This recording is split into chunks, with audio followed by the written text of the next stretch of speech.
exactly what would your plan be in outsourcing, as well as specific things that you would do that would cut costs.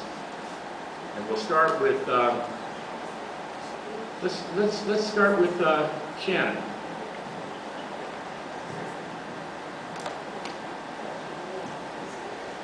Wow. I guess I believe that part of the quality of life we have in this city rests on the fact that we have dedicated contract employees. And what I really see is at a council with council members coming and going and the ebb and flow of politics, this city stays on course and it has a deep center board because of these people. And I think they're part and parcel of why a lot of us live here today. Now, that said, if we strap on consultants all the time to the city, if we need to bring in, you may need an earthquake engineer to come in and really take a second look at some 19-story towers. It's something you could really do. Maybe we don't have that expertise on staff. That's fine. If there's a printing contract that can go, especially to a local business, that's great. We can outsource it. The city of San Diego has been doing this and had an interesting experience that a lot of what they put out to bid, the bid was won by their employees themselves and kept it in-house because they were effective in cost cutting. I would be very careful about that. If we really get up against the wall financially and we're not refilling positions, we're going to have to look at it. But I don't want us to be a contract city. I don't want sheriffs instead of police officers. I don't want CAL FIRE instead of in Heartland. And I don't want to see that happen to La Mesa unless we simply can't survive as a municipality. Because the bottom line is the survival of the enterprise, and we must do that. I don't mean the starship now, I mean the city, right? But seriously, I think that's the last step.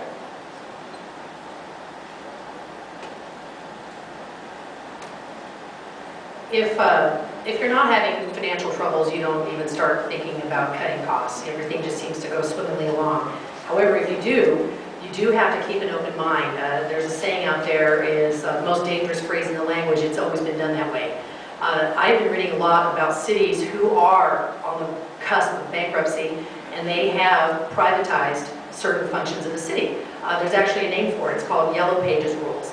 And the rule is that if you can find a service in the Yellow Pages, maybe it's something to consider privatizing. I do know that if you privatize a certain service, you are saving on salaries, benefits, pension, supervisors, office space, equipment maintenance, equipment storage. Let's say, for example, you use a tree trimmer, and you contract that out instead of having it in-house. If that's something that would save money and not cut the quality of services that the people in Mesa expect, I would keep an open mind to it. People have to adjust when money gets tight. You know, we've all done it in our household. I remember my daughter once, we used to go to Lake Tahoe for Christmas every year, and then one year we couldn't, and I said, "Lady, do you understand I'm not working?" And she goes, "Well, we'll just go to Mammoth." And I'm like, "Oh my gosh, you're going to get a clue." So when things are very, very tight, you do start thinking like that. I would be open to it, but like I said, I want to make sure that we do have a great, I mean, our city runs great, and we do have wonderful departments and great service. But if that $31 million starts to be felt by us, then we have to start looking outside our comfort zone. Can you repeat the question? Essentially, the question is, the statement was in Georgia there's a city that outsources all jobs except for that of the police and the mayor. The other question is the reality of a $30 million deficit that looms and continues to be kicked down the road. What specific items will you bring to that council that will reduce costs? And do you agree with outsourcing jobs? No, I don't agree with outsourcing jobs. I like our city staff. Like I said, I think they do a great job, and I think that you are just cutting the floor out of the bottom of all of us when you start deciding that, well, the city's going to start saving money on their pensions, so no one's going to have a retirement because we need to save 10 cents. Let's all go shop at Walmart, you know? I'm not a fan of that. I think that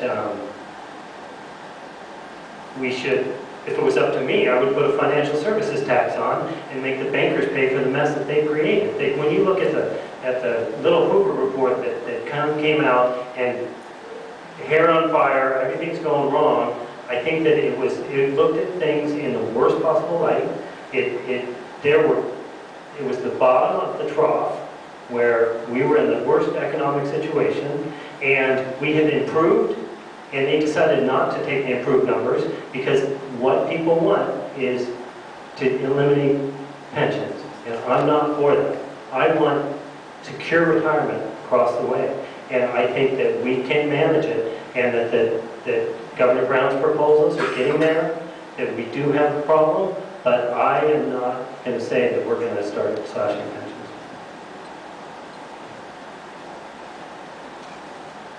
I don't think that slashing pensions is an answer either, nor do I think that any cuts that would affect the city's vital services are the answer.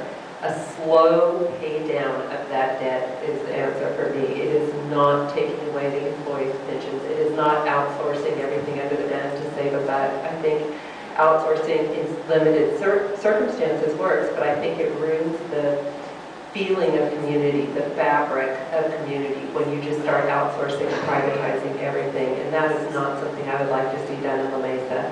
If there comes a specialized field, I think it's been mentioned, where you need someone that you don't have as a city employee, yes, there's no problem with it, but slashing pensions, privatizing everything, that's not the way to do it. You want to ask me what I'm going to cut?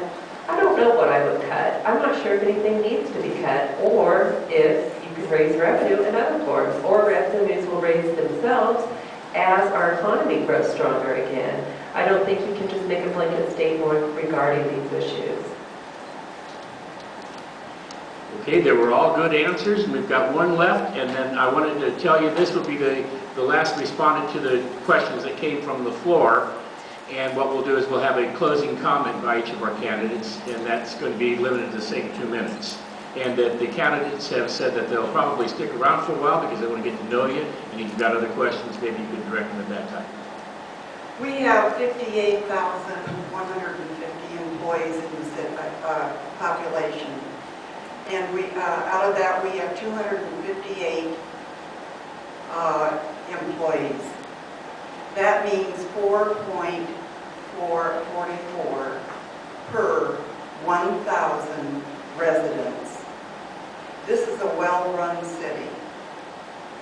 And when an employee retires, we have been not rehiring, but using temporary people. So we have a lot of temporary employees now, in a few departments, in finance for one, and that works real well. Like I said earlier, we have brought in the two-tier system, and we have saved over $1 million in renegotiations on the with the bargaining groups. And we haven't given a raise since 2009. So all of the employees, in fact, our police officers are the lowest paid in San Diego County. I believe they're either the lowest or one of the lowest in San Diego County. So all of them, all of the employees are doing more with less. And I'm very proud of our employees. It's a tough situation we're in, but we're working it out. And so the city can be confident, the residents can all be confident that it is being worked out.